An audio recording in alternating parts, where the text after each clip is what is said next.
Hello friends, welcome to our channel. இன்றைக்கி நம்ம ஒரு சூப்பரான வேலையை பற்றின தகவல் தான் பார்க்க போகிறோம்.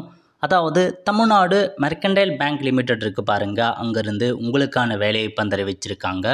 இப்போ அந்த வேலைக்கு யார் யாரெல்லாம் அப்ளை பண்ணலாம், இது தேவையான எலிஜிபிலிட்டி என்ன, இதை பற்றின மொத்த இன்ஃபர்மேஷன் தான் இந்த வீடியோ பார்க்க போகிறோம். இந்த வீடியோ ஸ்கிப் பண்ணாமல் ஃபுல்லாக பாருங்கள். அது மட்டும் அல்ல, இந்த வீடியோ நிறைய பேருக்கு ஷேர் பண்ணுங்க. ஓகே, அதாவது டிஎம்பி பேங்க் இருக்க பாருங்கள், அங்கேருந்து சீனியர் கஸ்டமர் சர்வீஸ் எக்ஸிக்யூட்டிவ்க்கான ஒரு வேலையை இப்போ தெரிவிச்சிருக்காங்க. நல்ல ஒரு ஜாப் ஆப்பர்ச்சுனிட்டி.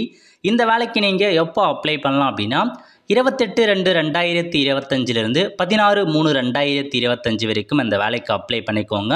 அதேமாரி எக்ஸாமுக்கான தேதி ஏப்ரலில் இருக்கும் அப்படின்றத மென்ஷன் பண்ணியிருக்காங்க. ஓகே, அடுத்த கட்டமாக வேக்கன்சி பற்றி கொடுத்துருக்காங்க பாருங்கள். ஒவ்வொரு ஸ்டேட் வைஸாக வேக்கன்சி அறிவிச்சிருக்காங்க. ஆந்திரா, அஸ்ஸாம், குஜராத் அந்த மாதிரி பல ஸ்டேட்டில் வேலைவாய்ப்பு இருக்குது. தமிழ்நாட்டில் பார்த்தா வேலைவாய்ப்பு கொடுக்கல. நீங்கள் வேறு ஸ்டேட்டுக்கு அப்ளை பண்ணுறதா அப்ளை பண்ணலாம். மொத்தமாக 124 வேக்கன்சி கொடுத்துருக்காங்க. ஓகே, அதேமாதிரி வேக்கன்சி என்ன, மொத்தமாக எல்லாமே ஜென்ரல் வேக்கன்சியாக தான் கொடுத்துருக்காங்க. யார் வேணாலும் நீங்கள் தாராளமாக அப்ளை பண்ணலாம். ஓகே, ஸோ நல்ல ஒரு ஜாப் ஆப்பர்ச்சுனிட்டி. மிஸ் பண்ணாமல் பார்த்தா அப்ளை பண்ண பாருங்கள். நல்ல ஒரு வாய்ப்பாக கொடுத்துருக்காங்க. அதர் ஸ்டேட்டுக்கு நீங்கள் அப்ளை பண்ணலாம். ஓகே, எலிஜிபிலிட்டி கொடுத்துருக்காங்க பாருங்கள். அதாவது இந்த வேலைக்கான கல்வி தகுதியை பொறுத்த வரைக்கும் under graduate in arts and science. So நீங்கள் யூஜியில் ஆர்ட்ஸ் அண்ட் சயின்ஸ் படிச்சிருக்கீங்க அப்படின்னா அப்ளை பண்ணிக்கோங்க.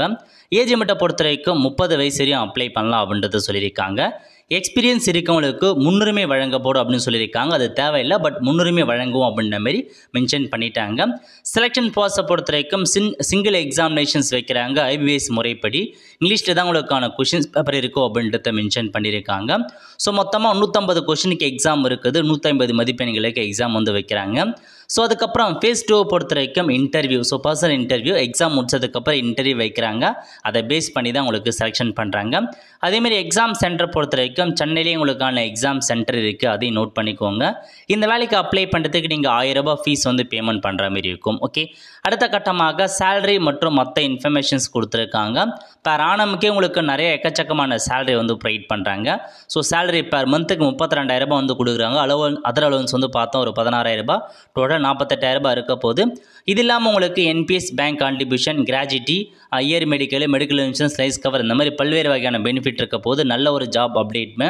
அப்ளை பண்ணுறவங்க தாராளமாக அப்ளை பண்ணிக்கோங்க. அப்ளை பண்ணுறதுக்கான லிங்க் எல்லாமே நான் டிஸ்கிரிப்ஷன் கொடுத்துட்றேன். ஓகே, ஸோ இதான் இந்த ஜாப்க்கான மொத்த இன்ஃபர்மேஷன். கண்டிப்பாக இந்த வீடியோ பிடிச்ச லைக் பண்ணுங்கள். அது மட்டும் அல்ல, இந்த வீடியோ நிறைய பேருக்கு ஷேர் பண்ணுங்கள். அடுத்த ஒரு நிலையில் சந்திப்போம். நன்றி, வணக்கம்.